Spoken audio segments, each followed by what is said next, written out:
Hi everybody. So this is the story I want to tell, and it's basically something very personal, but I feel I need to do it because I feel like I am losing my sanity, and in case anything happens to me, I want this to be told, as it's quite difficult to go through this phase in my life that I'm going through, and having the feeling that nobody believes me, but it really doesn't matter if anybody believes me. I know what I'm going through, and I just want to share the mistakes that I actually made from the beginning and kind of the signals that I should have caught up on and I didn't. So, this is basically the story of how I got stalked, and it has been ongoing now for 3 years. And yeah. So, end of 2019, I came back to London after traveling to Ghana, and my initial plan was to relocate to Ghana, but I didn't succeed. So I came back to London, and as I had given up my apartment, I had to rent an Airbnb, and I did that in Southeast London, which is like an area that I really like. And then after that, I managed to find an apartment in the opposite side of where I used to live before I moved to, or where before I relocated to Ghana. And so I was quite happy to actually be in kind of similar environment. During the viewing, I had a very nice property management agent who was showing me around, and he told me that there were like a lot of vacancies in their building, so I could literally choose, and he took his time to literally show me all the available flats in that building. And eventually I decided to go for the one that I liked or that looked decent to me, and this was I think the second floor, first floor, second floor. I can't remember. Anyway, so I took this offer from them, and I signed a contract. I had to pay 6 months upfront because I didn't. They told me that I didn't pass my screening, which was weird since I literally was living in London for a couple of years, which is quite strange. And I'd been renting since then. Never had issues with screening. So, anyway, I was quite excited to finally be leaving the Airbnb scene and just having a permanent place, which is obviously going to be cheaper than an Airbnb. Upon moving into the property, they told me that actually there was already a connection of internet available in the flat, and that the person that was living in that flat moved to the second floor or floor above. Yeah, the second floor. I think I was on the first floor. So he moved to the second floor, and because he was expanding with his family, or they just had a baby. And they told me that there is already a connected device for internet, and I could just call the internet company and just take it over. The internet company is HyperOptics, and this is the company that I've used in the past when I was living in London. So I was quite excited to just join them because I never had any experience with them. They have really fast internet connection, and the service was very good, really good customer service. So I was quite thankful actually that I didn't have to do anything to just connect, and that's it.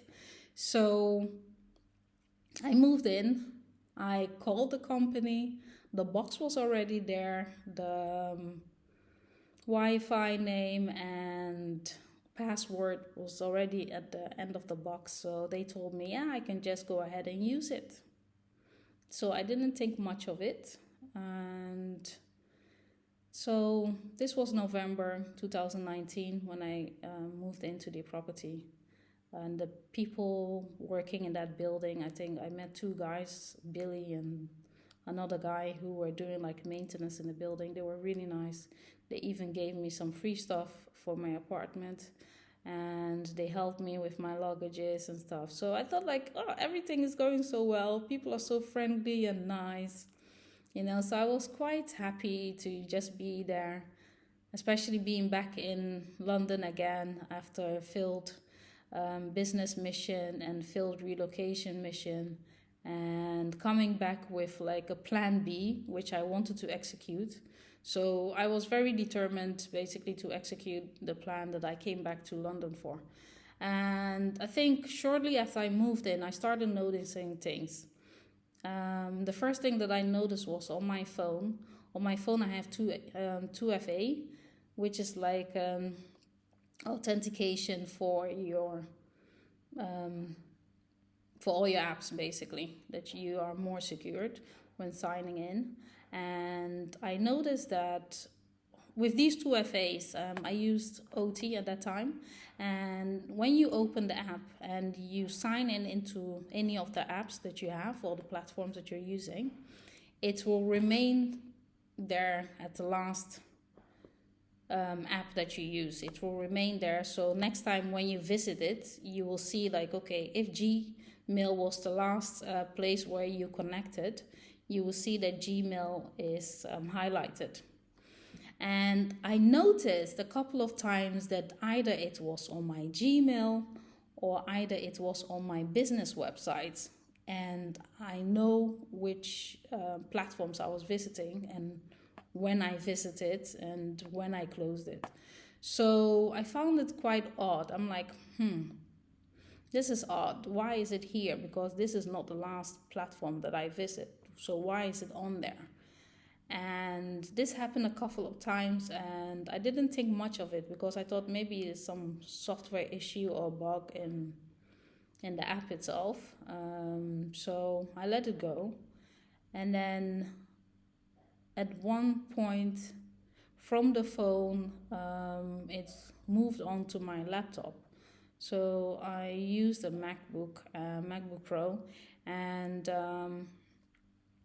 I noticed something. One day I don't know, was either a folder was open on my desktop, and I'm like, how did this get here? I didn't download this thing here. So where is it coming from? And then I deleted it.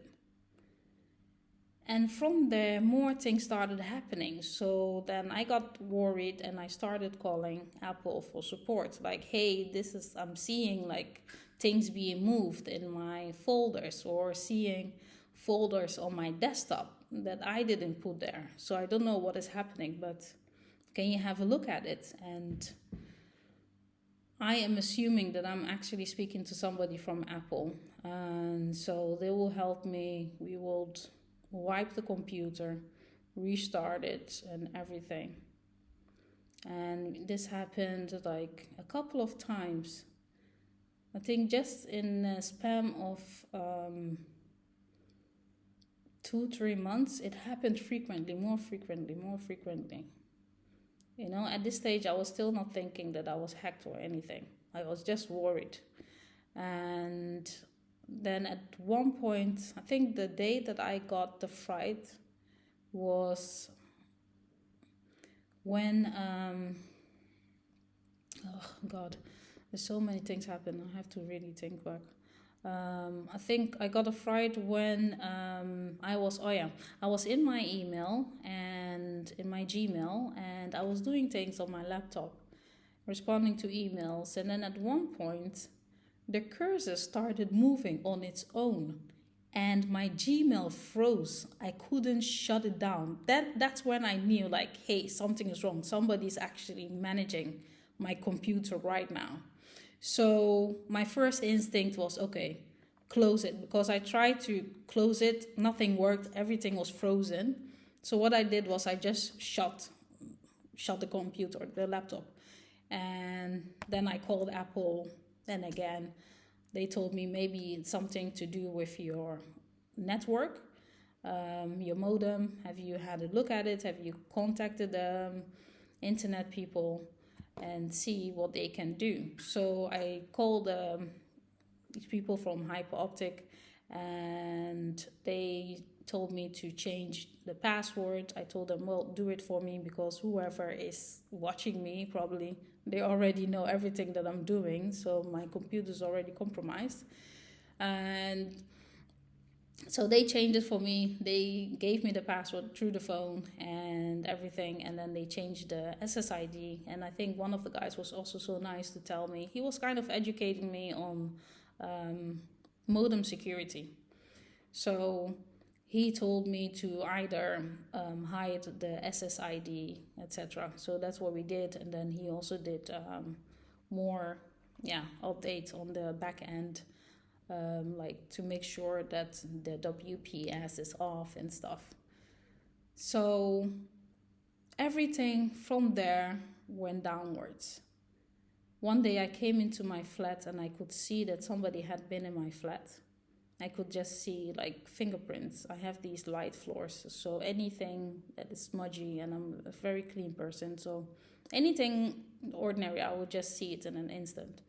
And I saw it, and then I told property management company if anybody else has the key to my apartment. And they told me, well, they have a reserve key, which is in some lock space, and the only person that can have access to it is the caretaker.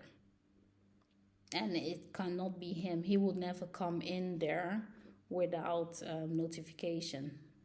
By law, they have to give you 24-hour notice if they want to do something in your flat, and you have to consent to it. So they told me it cannot be them and stuff. And yeah, so it got worse and worse. And before that, I have to go back to the story, as there was also a part where I was starting to have grievances from neighbors upstairs, the people that were living above me. Often they were fighting, and normally it happens on Friday evening at night when people are sleeping. And this woman will be screaming, and he will be like, this, I don't know, passive aggressiveness and stuff. So I kind of got scared, because they also had a small child. I could hear the baby cry and stuff. And I was actually worried for the baby and the woman. I thought one day this guy is going to kill them. So this happened a couple of times, and at one point I told the management agency about it and said like, hey, this is what I'm hearing, and I'm quite worried that he will do something to them, and I could not live with myself if something happens to these people. And so maybe he can speak to them, because they often have like really loud arguments, and it's quite aggressive. So if you know people that have been in an abusive relationship, you just recognize it. And this was definitely an abusive relationship that they were in. And it was not healthy also for the child to be there. And they told me, they will speak to him, they will speak to them and stuff. And I didn't really think much of it. It happened a couple of times, and then I got annoyed, because it was getting out of hand. And it happened more frequently, and especially when you're tired and you're trying to sleep, and then people just disturbing your peace, basically. So I wrote an email to the management company, the property management agency, and I told them like, hey, this is really getting out of hand. Please speak to these people, because one day somebody might get hurt. And I don't want to be the one that has to call the police on them. And I don't know what happened. But that was basically all the developments from my moving in shortly after, seeing all these weird things happening on my phone, and then on my laptop, these neighbors. Yeah, so this is just part one of this story. And I think one thing that I learned from this episode of how things happened and evolved is, when I moved in, I made a mistake. So I moved into a property. Normally I rent from private landlords, and this was a company, which is like mass renting out places to people. A lot of in and out. And these companies, they don't change the locks when you move in. I didn't change the locks. The second mistake that I made was I took over the modem, which was there in the flat. I did not think, this was literally how ignorant I was about cybersecurity. I did not think about changing the modem password or the SSID. I have actually, to be honest, before this period, I have never done it in my life. And I don't know why. I just trust, I don't know. It was pure ignorance. And I didn't change it. I literally took it over. So the people that were living in that flat before I moved in, who literally moved upstairs, had that same box. They had the same box. They had the same connection. They had the same password probably. Or they knew the password at the back of the box. And I was an easy target. I came in, I paid 6 months rent up front. So I don't know, maybe this person was curious to know who she is. How is she able to pay for all of that? You know? So I don't know. All I know is it started from that building in London. Wrong place, wrong time. So yeah, this is the first part of how I got hacked and stalked up until now.